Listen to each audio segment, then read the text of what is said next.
This segment brought to you by Kansas Farm Bureau, the voice of agriculture. To join today or for more information, go to kfb.org or find us on Facebook and Twitter. My name is Christopher Redmond. I am the Kansas Mesonet manager at Kansas State University.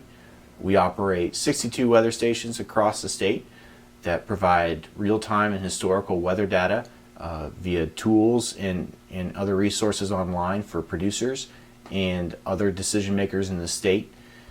We are able to upgrade Hutchinson, Belleville, Rossville, and Silver Lake in the last 2 years, thanks to help from the Kansas Soybean group. Those provided critical upgrades at experiment fields, which help producers get better data from these experiment fields and helps the researchers look at dicamba drift and volatility, influence of inversions and winds with that off-target drift. In the future, we're hoping to continue to expand. We hope to upgrade a few more stations to eventually get all our stations to be standardized across the state, and we hope to fill in large data gaps in the state, which are areas we don't have a weather station at right now. And they are also areas, ironically, where there is not much weather data available to begin with. So by providing these additional stations and upgrades, we're able to not only address statewide needs of data availability for drought monitoring and forecasting and nowcasting, but we're also able to provide those producers in those areas with more localized weather data that are representative of their backyard to help them make decisions from planting to spraying to drought implications as well. So this data is hopefully going to grow, and we hope to eventually someday have a county or a station in every county. That's a very long-term goal.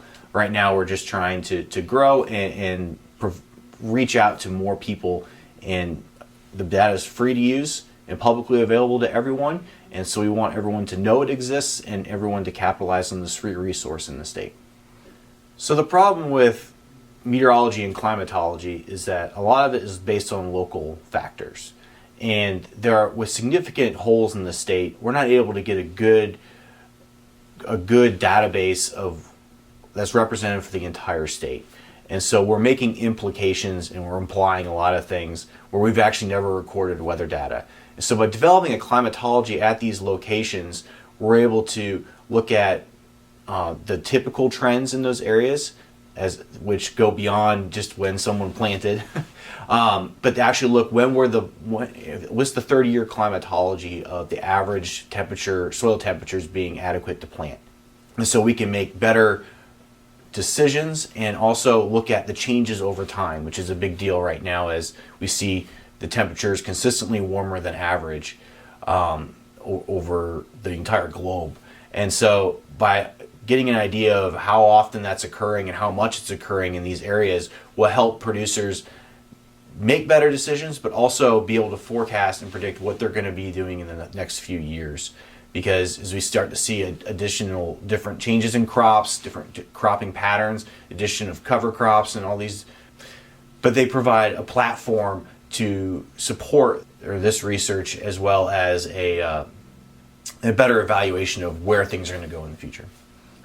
So all the weather data we collect is stored and available publicly, real time and historically on our website at Mesonet, that's spelled MESONET.ksu.edu.